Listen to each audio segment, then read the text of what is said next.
Y nos vamos a remontar al comienzo, al Génesis, y vamos a estudiar algunas figuras claves para entender los simbolismos en la Biblia y la profecía. Bienvenidos a Comunidad en Estudio.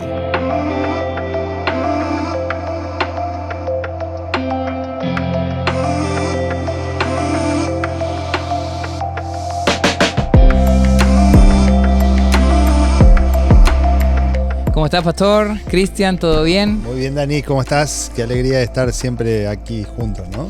Una alegría, también lo digo, y también con ustedes que nos ven, que nos comparten allí. Gracias por escucharnos. Somos Comunidad en Estudio y bueno, estamos ya en la 7ª temporada de estudios, ¿no?, que hemos hecho. O sea, ya tenemos varias temáticas que hemos tocado. Recuerden que nosotros aquí estudiamos la escuela sabática. Y en este trimestre vamos a estar estudiando sobre profecías, ¿no? Ya estuvimos en el primer diálogo y... ¿Te gustan las profecías, Cristian? ¿No? Sí, me gusta mucho. Y bueno, pensando un poquito en esto, que tú decías, ya es la 7ª temporada, así que cuando estemos en la 8ª, ya se van a estar cumpliendo 2 años, ¿no? Y entonces nos acordamos un poquito de nuestro amigo y compañero Jafet. De paso le mandamos un saludo porque ayer hablábamos con él por teléfono y nos decía que nos mira siempre, así que gracias. Ahora vamos a ver si de verdad nos mira. Sí. Así que bueno, Jafet, un abrazo y sabes que te queremos mucho y te extrañamos también a ti, a yo, a Alicia también, ¿no? Sí, estamos orando ahí por ustedes y bueno, mandarle un abrazo también de mi parte a ellos y a todos los que de alguna u otra manera han comentado, han apoyado este proyecto. Claro, como dice, 8 años ya, o sea, 8ª temporada, 2 años. Serían 8 trimestres. Claro, 8 trimestres. Un año tiene 4 trimestres. Exacto. Y ya se van a cumplir 2 años, ¿no? Exactamente. No parece, pero mucho tiempo. Pasa el tiempo volando. Y como pasa el tiempo volando, pasan muchas cosas, ¿no? Que yo creo que cuando el año pasado llegué aquí a este país, o a esta región, y uno al ver la situación ahora de todo lo que está pasando, ¿no? Se habla de una guerra económica, se habla de decisiones que quizás no fueron las más acertadas, y hay como una tensión en el ambiente en general.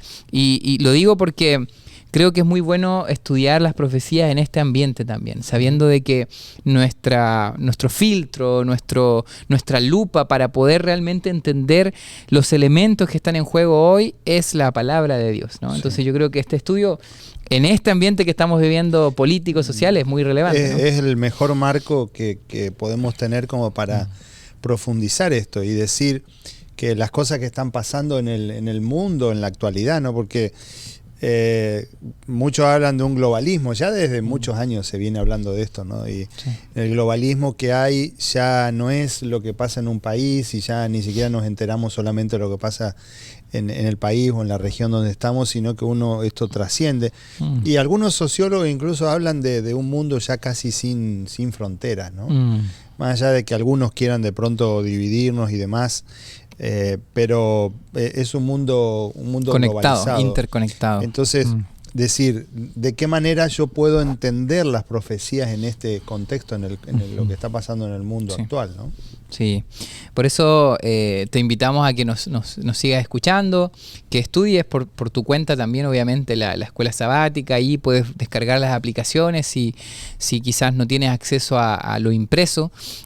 Allí nosotros usamos una aplicación, tú la puedes buscar ahí en App Store o en Play Store y te vas a encontrar con este estudio a disposición. Así que, bueno, vamos a entrar de lleno en lo que vamos a estudiar en esta semana. Es interesante que el fundamento de la profecía, y vamos a tocar varios elementos, ¿no? de elementos o verdades que Dios va dejando desde el principio y se van ampliando con el paso del tiempo, con el paso de los años, en la misma Biblia, ¿no? Me gusta mucho pensar que tenemos un Dios que no cambia, pero sí sus verdades van en aumento, la luz, la revelación, ¿no? Y eso es lo que vamos a tocar ahora. De hecho, bueno, el día sábado se habla o el versículo principal, que dice que al día siguiente Juan vio a Jesús que venía hacia él y dijo, este es el Cordero de Dios que quita el pecado del mundo. ¿Por qué será que Juan ve a Jesús y dice cordero, ¿no? ¿Por qué no nombra otro animal, ¿no? Es porque cuando tú estudias la Biblia en su totalidad te vas dando cuenta que estos elementos que salen en el Nuevo Testamento no son nuevos, o sea, eran elementos que desde mucho tiempo antes ya se usaban y aplicaban a lo que después vino Jesús a ejemplificar, a cumplir, a encarnar, ¿no? Y vamos primero a comenzar por el día domingo, ¿no? Que estudiamos un poquito de esto de la primera mención. Es interesante que, bueno, ahí no es como una ley estricta, ¿no? El autor propone eso, de que no es que si se menciona la primera vez ya es como una ley y tiene que ser siempre así, pero sí vemos como una constante en la Biblia en donde lo primero que aparece y de la manera en que aparece puede darnos como un fundamento para entender lo que sigue, ¿no? ¿Cómo podemos ahí ver eso y los ejemplos también que da, ¿no? Bueno, una de las cosas aquí bien interesantes o conceptos generales que podemos vertir aquí es que la Biblia está toda relacionada entre sí, ¿no? Y no hay algo que esté desconectado, ¿no? El libro de Apocalipsis no está desconectado del resto. Y cuando nosotros vamos viendo que, por ejemplo, algunas de las figuras que aparecen en el libro de Apocalipsis, en el libro de Daniel, en la profecía en Isaías, en las profecías que el mismo Jesús nos habló, son o figuras o elementos que ya aparecían desde el mismo relato del Génesis. Esto es lo que es el autor de la lección está queriendo transmitirnos. Correcto. En estas primeras lecciones, caminando hacia lo que será a lo largo del desarrollo de la interpretación profética que nos va a presentar a lo largo de todo el trimestre, ¿no? Entonces, una de las cosas es el hecho de la primera mención, como tú bien decías, Dani, tiene que ver con la forma como Dios transmite su mensaje. Y no estamos diciendo acá que Dios cambie, pero sí de alguna manera hasta podríamos decir Dios como que se va actualizando en el sentido, y no me malinterpreten lo que estoy diciendo. Cuando por ejemplo nosotros leíamos o hablábamos la semana pasada del libro de Daniel, decíamos que Daniel recibió revelación de parte de Dios, donde él las escribe, cosas que ni siquiera él las comprendió aún en el momento de su muerte. ¿Por qué? Porque Dios se fue revelando a lo largo de la historia, explicando aquello que había transmitido en el libro de Daniel o lo que había transmitido en el relato desde el mismo Génesis también. Dios le fue... Vieron, yo tomo esto un ejemplo cotidiano, ¿no? Vieron que es un ejemplo imperfecto lo que voy a dar, por supuesto, no.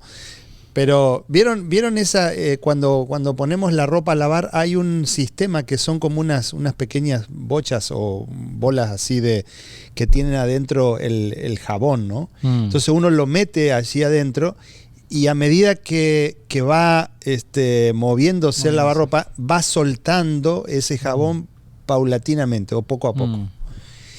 La revelación profética de parte de Dios ha ido soltando a lo largo de la historia. Dios no le soltó todo así, así a Daniel. Mira, toma Daniel y esto. Le dio el mensaje, pero después fue dosificando de alguna manera la explicación de aquello. Claro. Y nosotros llegamos recién a los principios de la iglesia o el caminar de los pioneros de la iglesia adventista en 1844, cuando ellos van comprendiendo parte de esa profecía que había sido revelada por Dios en el libro de Daniel. Correcto. Y que no se había comprendido hasta ese tiempo. Entonces Dios fue dosificando la explicación poco a poco de la profecía bíblica, ¿no?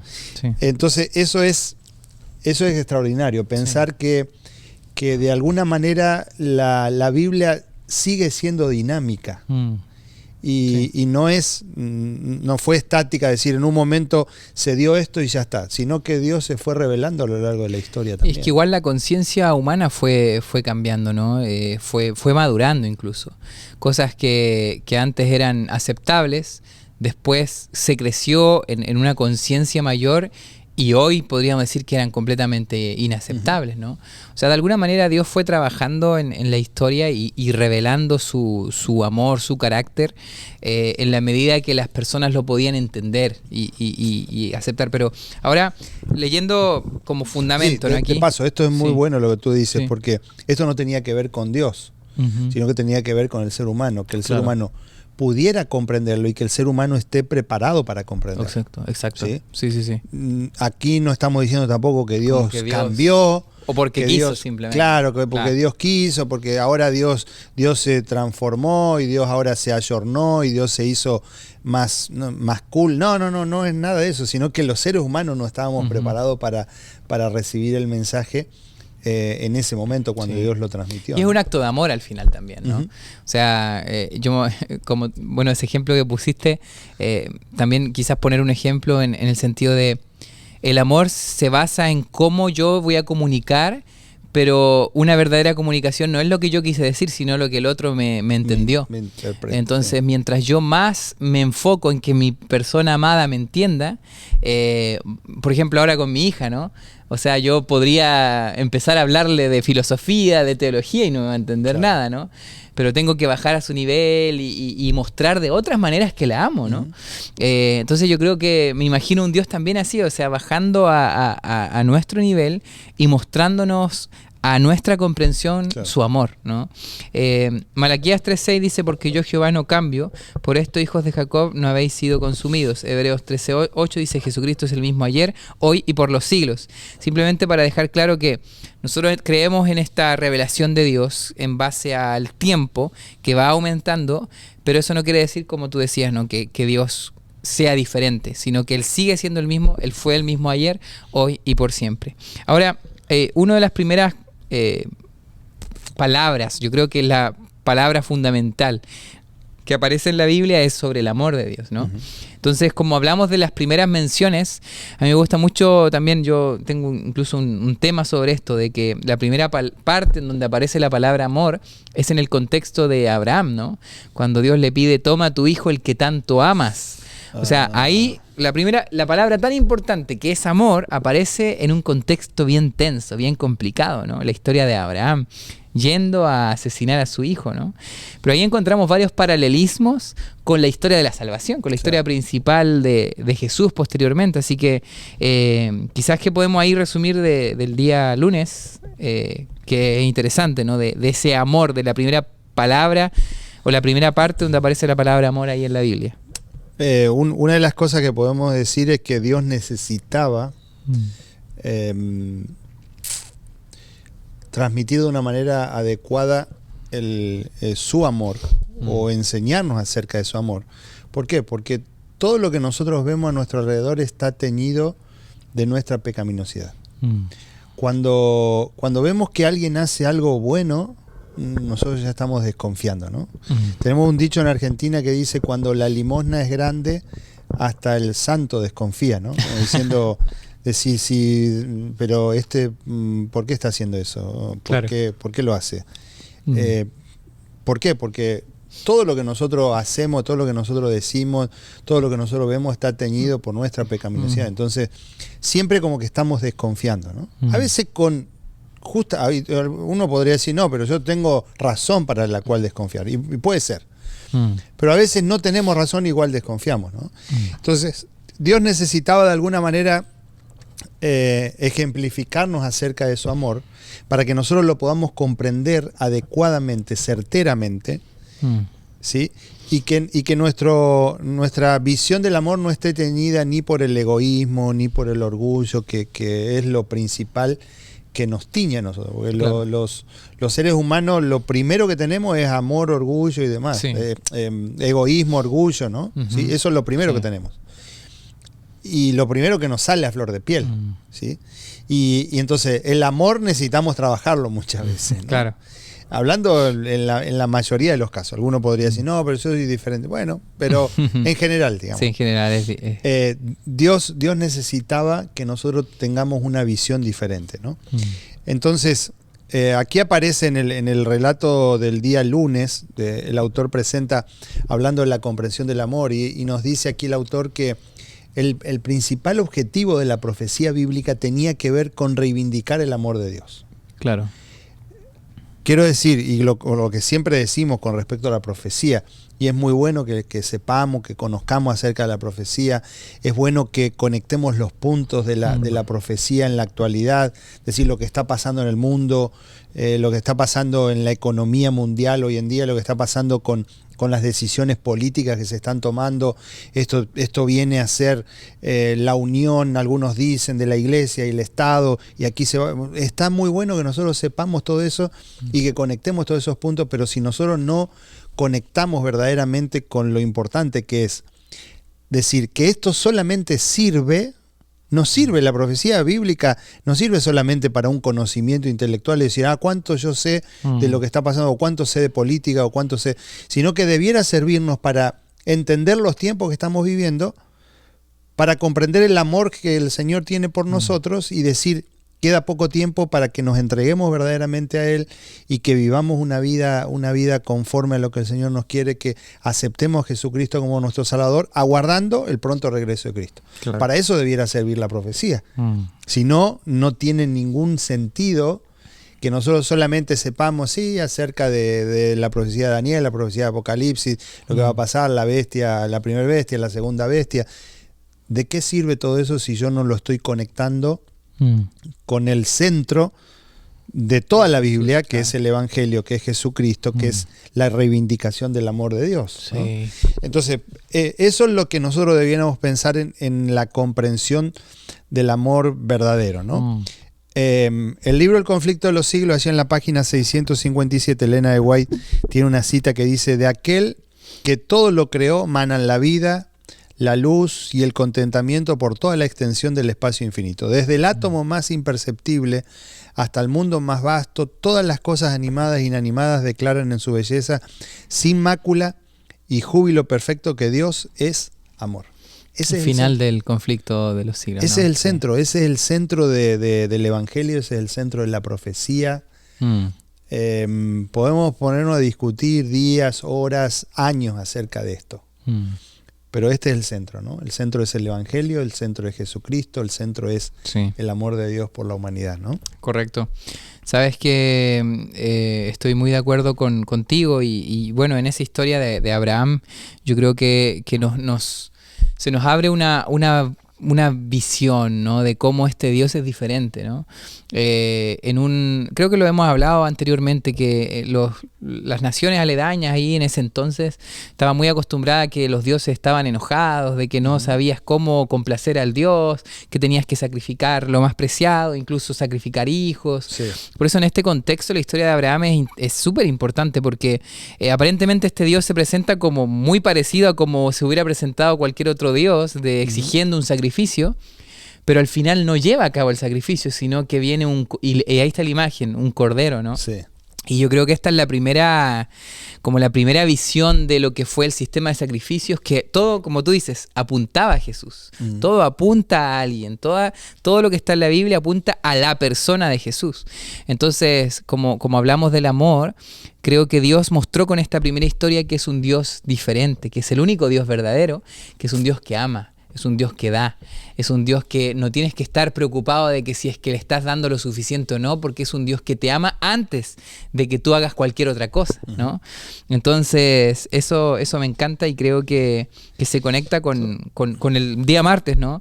Que es cuando Abraham le pregunta a Isaac, ¿y dónde está el cordero? Entonces, ahí está el segundo elemento. Estuvimos hablando del amor y ahora del cordero. Y entra un elemento que es súper importante, ¿no? El cordero. Hay muchas figuras allí en ese relato, ¿no? Sí. Está allí en Génesis capítulo 22. Dice: aconteció después de estas cosas que probó Dios a Abraham y le dijo a Abraham, y le respondió: heme aquí. Toma ahora tu hijo, tu único, Isaac, a quien amas, y vete a tierra de Moria, ¿no? Esta es una historia de sumisión completa, ¿no? Sumisión y amor profundo del padre, Abraham, ¿sí? Que aquí Abraham está representando, porque siempre decimos, ¿no?, que todas las historias de la Biblia, todas, no hay ninguna de la historia de la Biblia que esté puesta en la Biblia por casualidad, porque están puestas ahí para rellenar, decir, bueno, queríamos hacer un libro, perdón, ¿no? Queríamos hacer un libro así gordo como este, y entonces teníamos que poner un montón de historias ahí. No, todas las historias están puestas con un propósito. Esta historia, por ejemplo, nos está mostrando una historia representando el amor del Padre, el amor de Abraham, el amor del Padre, de Dios el Padre. Isaac representando a Jesucristo, una completa sumisión a su Padre. Decir, yo no estoy de acuerdo, o sea, yo no creo que Isaac haya estado de acuerdo a que su padre lo tenga que llevar al monte Moria para matarlo. No creo, o sea, no estaba loquito Isaac para decir, sí, padre, ven y mátame. No, pero había una completa sumisión, un completo respeto hacia su padre. Es decir, hasta me atrevo a decir que Isaac le debe haber dicho a su padre, padre, si es posible, pasa de mí esta copa. Lo mismo que le dijo Jesús en el Getsemaní a su padre, ¿no?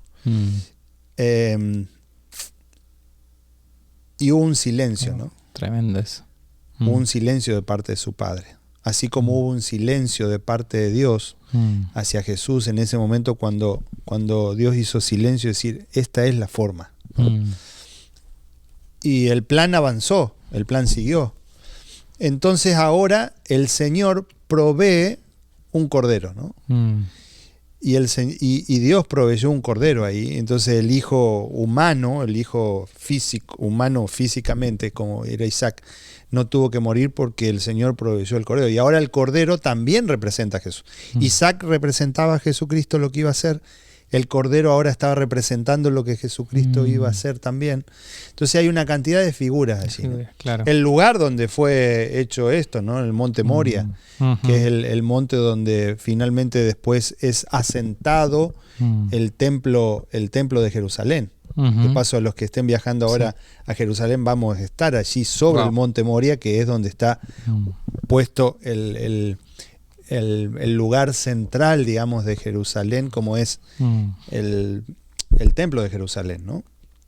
Abraham se levantó muy de mañana, enalbardó su asno, tomó consigo 2 siervos suyos, dice, y a Isaac, y se fue. Yo me imagino lo que debe haber sido esa caminata durísima, ¿no? Porque Dios le estaba pidiendo una prueba de fe a él, pero le estaba pidiendo algo para representar y simbolizar lo que él mismo iba a ser como Dios. Claro. Para que el ser humano ahora pudiera entender, decir, este sufrimiento que Abraham tú estás sintiendo, esta procesión por dentro, este dolor por dentro, este silencio, esto es lo que yo voy a sentir cuando tenga que entregar a mi hijo por amor de una raza caída y de una raza ingrata también, como somos los seres humanos, ¿no? Impresionante cómo Jesús, también al igual que Isaac o este corderito, ¿no? Que simboliza la inocencia, o sea, un cordero no te puede hacer daño, no es un animal que tú digas, se merece la muerte, ¿no? Es interesante cómo todo esto apunta a Jesús, ¿no? Y creo que en esta historia, nosotros, como lo relaciona el autor, que en Mateo 3:17 menciona donde se menciona también la palabra amor, ¿no? En los evangelios. Y es interesante que en Mateo 3:17 dice, y hubo una voz de los cielos que decía, este es mi hijo amado en quien tengo complacencia. O sea, está apuntando a Abraham, que se dice que toma tu hijo amado, el que tanto amas, y aquí en el bautismo de Jesús como que resuenan esas palabras. Sí. Y está este Padre Celestial diciendo, este es mi hijo amado, ¿no? En quien tengo complacencia. Entonces yo creo que aquí se entreteje varias cosas y queda claro este simbolismo, ¿no? Del Cordero. O sea, de este Cordero que vino a quitar el pecado del mundo. Y por eso yo creo que Juan el Bautista cuando lo ve dice, he aquí el Cordero de Dios que quita el pecado del mundo. Yo me imagino que un judío de ese entonces, Cordero de Dios, o sea, pensaron en todo el sistema de sacrificios, en la historia de Abraham, en la historia de Pascua, y cómo ese elemento fue quedando cada vez más claro hasta apuntar a Jesús, ¿no? Sí. Sí, el Cordero es una figura del sacrificial del Antiguo Testamento muy, muy conocida y muy... ellos cotidianamente lo veían. trabajaban de eso y sabían a la perfección cómo el cordero se movía, sabían a la perfección lo que el cordero necesitaba. O sea, era una figura, todos los días estaban viendo acerca de eso. Claro, claro. Siempre las figuras que Dios utiliza en la Escritura para que la gente pudiera comprender más allá o pudiera profundizar más allá o llevarlo en lo que nosotros decimos en interpretación bíblica, llevarlo de lo conocido a lo desconocido. ¿Sí? La figura del cordero era algo, ellos trabajaban de eso, muchos de ellos eran pastores de ovejas, entonces sabían cómo se comportaba, sabían las necesidades del cordero, sabían todo. Y entonces ahora el Señor, el Padre, les está mostrando y decir, mire, mi hijo va a estar representando o va a estar representado por el Cordero, ¿no? En el Antiguo Testamento, durante el Nuevo Testamento, en la profecía, en el libro de Apocalipsis, la figura del Cordero es representativa, hablando de Jesús como el Cordero, el cántico, el Cordero, todo a lo largo de toda la Escritura se presenta la figura de Jesucristo como el Cordero. Entonces es sumamente importante cuando ahora Isaac le está preguntando a su padre dónde está el Cordero. Y entonces ahora el Cordero es provisto por el Padre. Por el mismo el Dios. Padre ahora encuentra ahí un Cordero que estaba atascado entre unos arbustos, entre unas ramas, ¿no? Cosa extraña, ¿no? Pero bueno, claro. El Padre proveyó el Cordero allí. Y entonces ahora Abraham toma ese Cordero, viene a ser el sustituto, y ahora Isaac pasa de estar representando, fíjate qué interesante, ¿no? Porque Isaac estaba representando a Jesús en ese momento cuando es convocado, ¿no? Y el Padre le está diciendo, y hay una completa sumisión de Isaac hacia su padre. Pero después pasa a representarnos a nosotros. Claro. Porque el que tenía que ocupar ese lugar era Isaac. Pero sin embargo ahora el Padre provee de un Cordero para que no tenga que morir Isaac. Y el que muera en su lugar sea el Cordero. Y entonces ahora Isaac pasa a representarnos a nosotros. Y el que tendría que haber muerto en la cruz por los pecados que cometí, aberraciones y demás, soy yo. Pero el Padre proveyó un Cordero, y entonces ahí aparece la pregunta, ¿dónde está el Cordero? Claro. El Padre lo provee al Cordero, que es Jesucristo, para que muera en mi lugar, ¿no? Y ahí se queda claro una de las primeras características de este Dios, ¿no? Porque dice, Dios provee, ¿no? O sea, Abraham dice así, alaba a Dios, un Dios que provee. Y creo que Dios es así, ¿no? Dios mostró que provee no solamente cosas, sino su propio Hijo. O sea, y ahí está el versículo central ahí de los cristianos, ¿no? Que porque de tal manera amó Dios al mundo que Dios, que proveyó a su único Hijo. Y ahí viene el otro tema que estamos estudiando junto con lo del Cordero, lo que es la muerte, ¿no? Y ahí hay varios textos que se leyeron esta semana, ¿no? Que apuntan a la primera mención de la muerte en la Biblia, ¿no? Una de las menciones es la consecuencia que iban a tener en Génesis 2 si es que esta pareja comía, ¿no? Adán y Eva comía del fruto, y se dice ciertamente morirán, ¿no? Pero también apunta a la muerte de que dio Caín a su hermano Abel, ¿no? Y yo creo que ahí también nos da una visión del mal, también lo que tú decías, ¿no? De cómo nosotros también estábamos condenados de alguna manera a morir también. Muerte.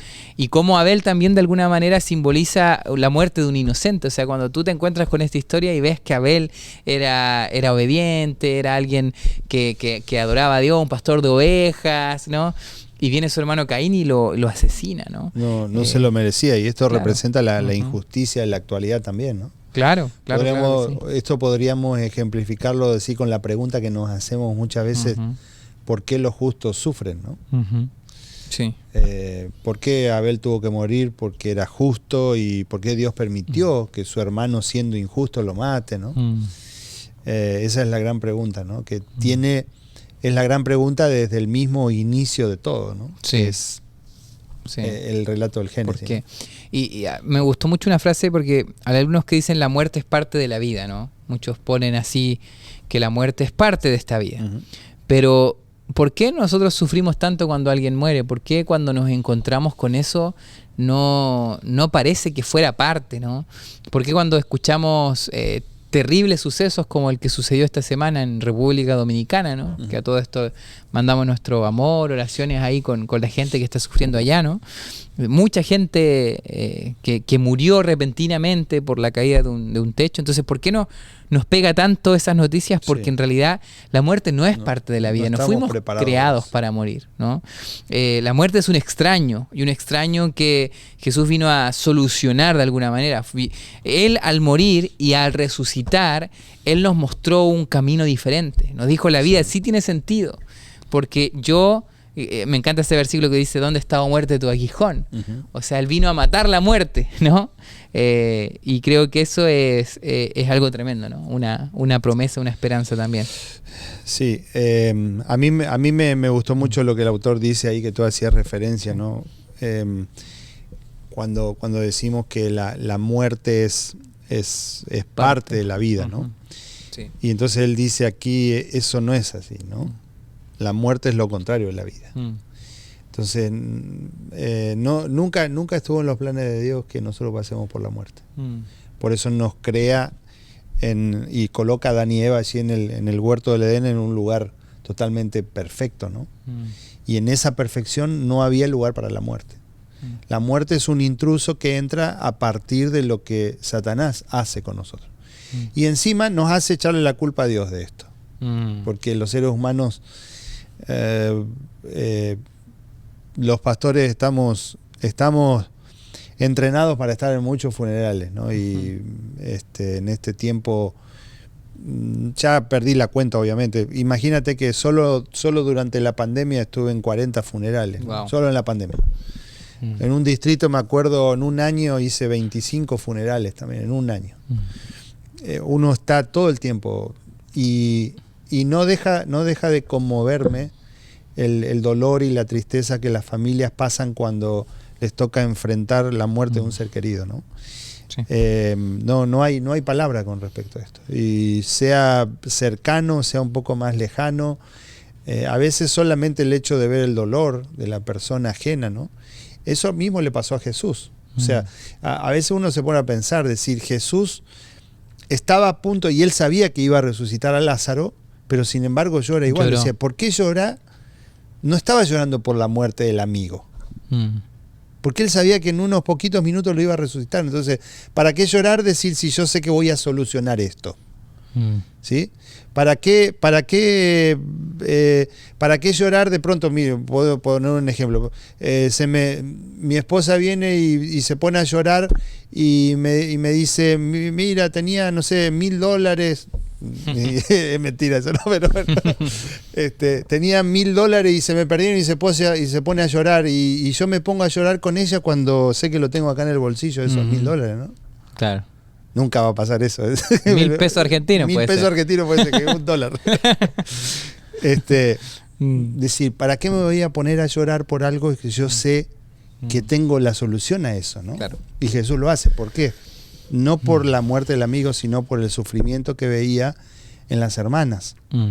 Por el sufrimiento que él se daba cuenta que la muerte o el pecado había causado en la humanidad. Claro, el dolor. Entonces el dolor que produce el pecado, eso es lo que le produce dolor al Señor, ¿no? Sí. Vernos cómo nosotros sufrimos. Sí. No por el hecho en sí, porque Él sabe que le va a poner fin a todo esto y va a revertir toda esta situación. Pero el Señor llora porque ve a sus hijos sufriendo. Claro. El Señor llora cuando ve que un niño es abusado. El Señor llora cuando ve que una madre pierde a su hijo, a un padre pierde a su hijo, ¿no? El Señor sufre por eso porque está al lado nuestro, ¿no?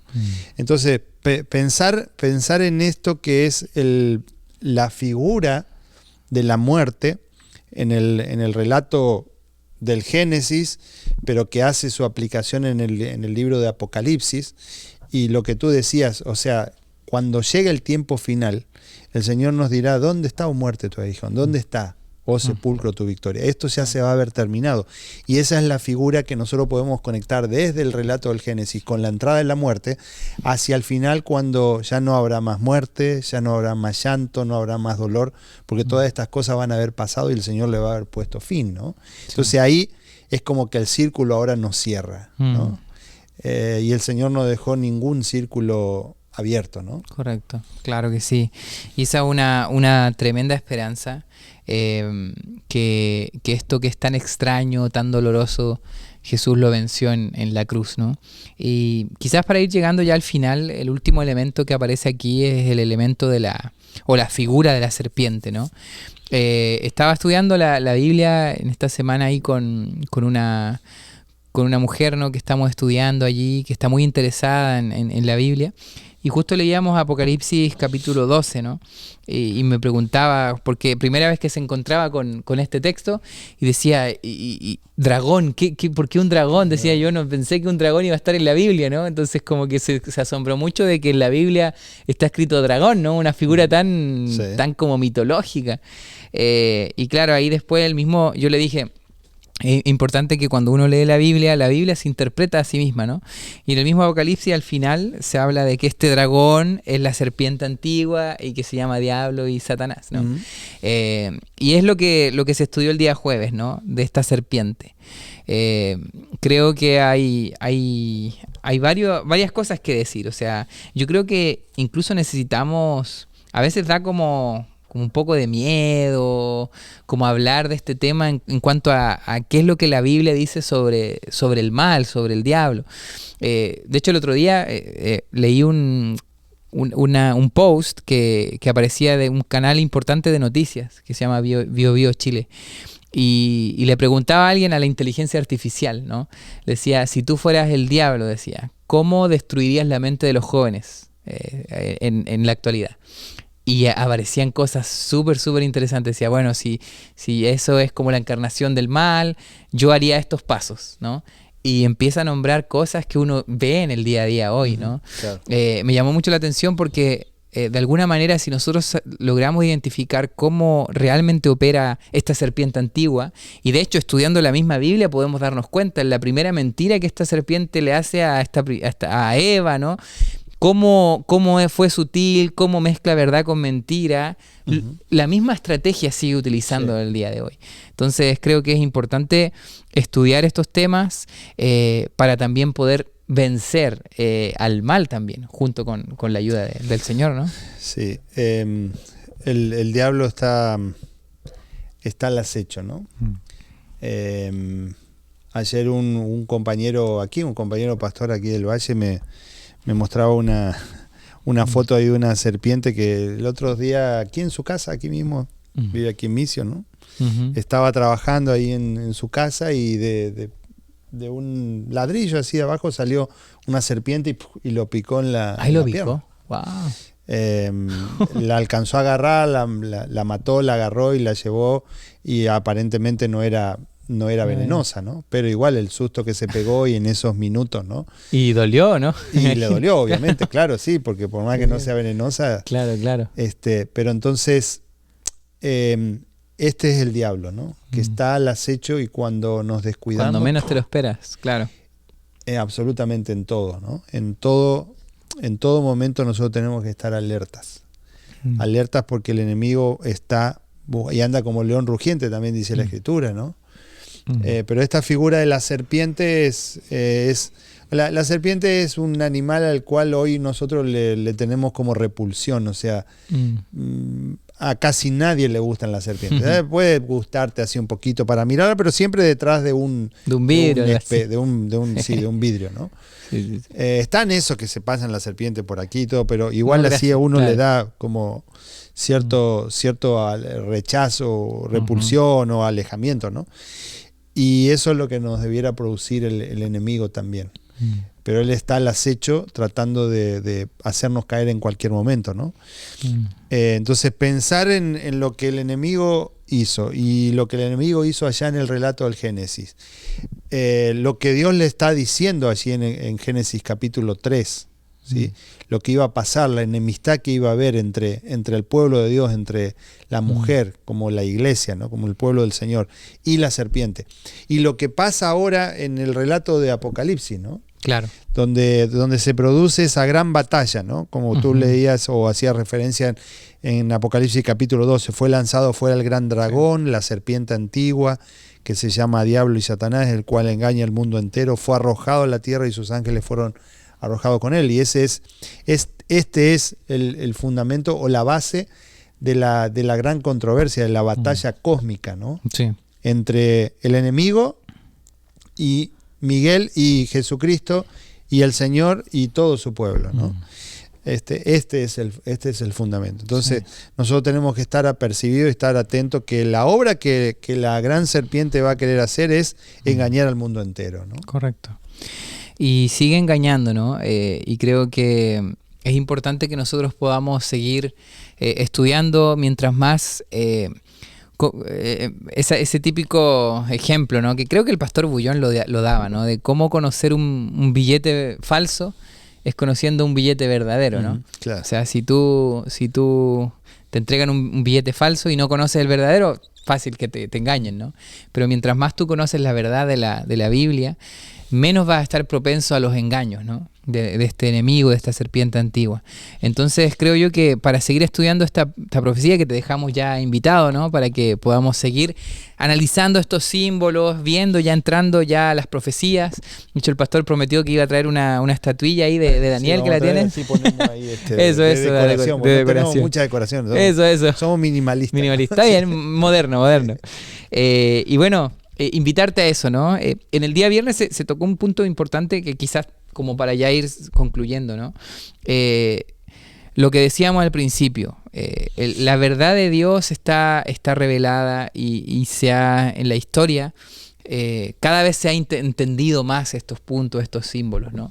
Pero está ahí a disposición que tú te sumerjas, que tú la leas, que tú creas en ello, en ella, ¿no? Que te aferres, y que vayas, porque como decía el pastor al principio, o sea, que al final el objetivo de la profecía no sea simplemente la profecía en sí, sino que sea ir hacia aquel que inspiró la profecía, ¿no? Sí. Ir hacia Jesús, que podamos rendirnos cada vez más a Él, que lo conozcamos más, que nos aferremos a Él, porque Él sigue siendo el Cordero de Dios que quita el pecado del mundo. Así que, uno de los detalles que me interesó, lo que el autor presenta en el final, ya para cerrar, es que a veces nosotros pensamos que la profecía nos muestra el futuro, ¿no? O nos revela el futuro, es para que Dios revele el futuro también. Pero también está conectado con el pasado, y es darnos el fundamento de que lo que creemos nosotros tiene ese fundamento, y la profecía está conectada con el futuro, con lo que va a pasar y con lo que pasó también, ¿no? Sí. Entonces es interesante lo que Elena de White menciona allí en el libro Hechos de los Apóstoles, ¿no? Dice: algunos de los obreros más jóvenes entre los cristianos del primer siglo se habían cansado de las verdades tan a menudo repetidas, ¿no? Y en su deseo de algo novedoso, sorprendente, intentaron introducir nuevas fases de doctrina, ¿no? En ese sentido, el Apocalipsis no es solo un libro acerca del futuro, sino también acerca del pasado, ¿no? Sino que está destinado a mantenernos firmes en nuestra fe histórica, para que no cedamos al prurito de la búsqueda del originalidad, ¿no? Como decía, ¿no? La profecía envuelve todo. Envuelve el futuro, envuelve lo que va a suceder, pero envuelve el pasado también, para que nosotros podamos estar bien fundamentados en que lo que pasó en la historia, por ejemplo, de la estatua de Daniel, ¿no? Que es historia, ¿no? Cómo fueron pasando las naciones, que Dios lo había anticipado, pero decir, esto me da fundamento. Entonces muchas veces decimos, si aquello que fue profetizado por el Señor antes de que pase, ya pasó, y pasó tal cual Dios lo determinó, entonces lo que queda todavía por delante se va a cumplir también conforme a lo que pasó, fue profetizado por el Señor y se cumplió en el pasado, se va a cumplir también en el futuro, ¿no? Eso es lo grato de poder entender la profecía en el pasado y la profecía en el futuro también, ¿no? Amén, amén. Que pueda ser tu fundamento también entonces, no solamente de lo que va a acontecer en el futuro, sino también de cómo Dios ha sido fiel en el pasado, ¿no? Y quizás me hiciste recordar esa cita de Ellen White, ¿no? Que dice que no tenemos nada que temer al futuro, a menos que olvidemos cómo Dios nos ha guiado la historia pasada. Sí. Y cómo visualizar cómo Dios ha guiado la historia en la historia pasada, ¿no? A través de seguir estudiando la palabra y esta temática que es tan apasionante. Así que nos vemos, te dejamos invitado para la siguiente semana. Que Dios te bendiga. Abrazo, bendiciones, bye bye. Bendiciones.